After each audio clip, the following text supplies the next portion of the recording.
আসসালামু আলাইকুম গাইস, সবাই কেমন আছো? আশা করি সবাই ভালো আছো। এই দেখো, সকাল সকাল জ্বর বাবা বাজার থেকে মুরগি কেটে নিয়ে আসছে। কক কক কক কক কক কক কক কক। তো মুরগিকে আমি ক্লিন করে সুন্দর করে একদম ফ্রেশ করে আম্মুর কাছে দিয়েছি। তো আম্মু এখন করতে আছে কি একটা কাম, সেই কামটা হচ্ছে কি আর কমু, সেটা হচ্ছে সবাই দেখতে পাচ্ছে যে কন লাগবো নি না তা কইলাই পেঁয়াজটাকে সুন্দর করে ভাইজা নিতে আছে। তো ভাইজা এই তো এলা ঘি দিল একটুখানি যাতে সারটা বাইরা যায়, পরে আবার দিব। তো এখন সব কিছু দিয়া মশলা মায়া খায়া খালি নাড়ু নাড়ু নাড়ু নাড়ু নাড়ু নাড়ু নাড়ু নাড়ু নাড়ু নাড়ু গোস্তর লগে নাইরা জিরা একদম সুন্দর কইরা মাখাইয়া চুলাটারে একটু কমাইয়া দিয়েছে যাতে কইরা সুন্দর কইরা কষানি হয়ে যায়। ঢেকে দিয়েছে, ঢাকা থেকে উঠায় এত সুন্দর পানি ছেড়ে দিচ্ছে। এখন হচ্ছে শুরু করে দিচ্ছে ছোট ছোট আলু দিয়া। শীতের দিনে ছোট ছোট আলু যে কি মজা, হাই কি যে কমো, মাংস দিও না মাগার আলু দিও। তো এই তো মরিচের গুঁড়ো দিয়ে দিছে একটুখানি সুন্দর আলুটা যেন কালার হয়। তো চালটা এর মধ্যে দিয়ে দিবে।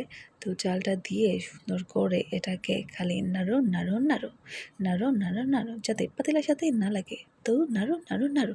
এখন গোস্ত দিয়ে দিছে, নাড়তে নাড়তে নাড়তে নাড়তে নাড়তে নাড়তে নাড়তে কোন সময় যে পানির সময় চলে আসলো। এই তো এখন পানিটা যে দিয়ে দিতে হবে। তো সুন্দর করে আমি পানির কলটা ছেড়ে দিয়েছি।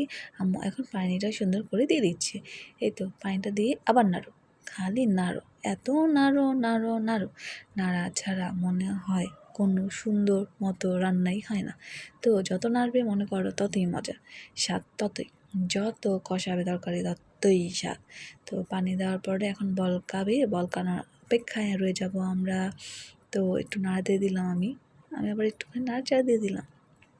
তো এই তো সুন্দরভাবে বলকাইছে, আমুলে রস দিয়ে দিল। এটা হচ্ছে ট্রিক্স, তাড়াতাড়ি সুন্দর একদম ঝরঝরা পোলাও হওয়ার, বিরিয়ানি হওয়ার, যে কোনো খাবারের জন্য আর কি। বিরিয়ানি পোলাওর জন্য লেবুর রস দিলে সেই একদম সুন্দর ঝরঝরা হয়ে যায়। তো এই তো ঝরঝরা হয়ে গিয়েছে আমাদের পোলাওটা। তো এই মুহূর্তে আম্মু একবার খুলে দেখলো, দেখে সুন্দর করে নাড়াচাড়া দিয়ে সম্পূর্ণভাবে আবার হচ্ছে একটু ঢেকে দিবে। তো ঢেকে দেওয়ার পর, নাড়াচাড়ার পর সুন্দর করে একদম আলতো হাতে নাড়তে হবে যাতে করে চালগুলো ভেঙে না যায়, গোস্তগুলো ভেঙে না যায়। কারণ ফার্মের মুরগি বেশি নাড়াচাড়া দিলেও সমস্যা, আবার নাড়াচাড়া না দিলেও সমস্যা।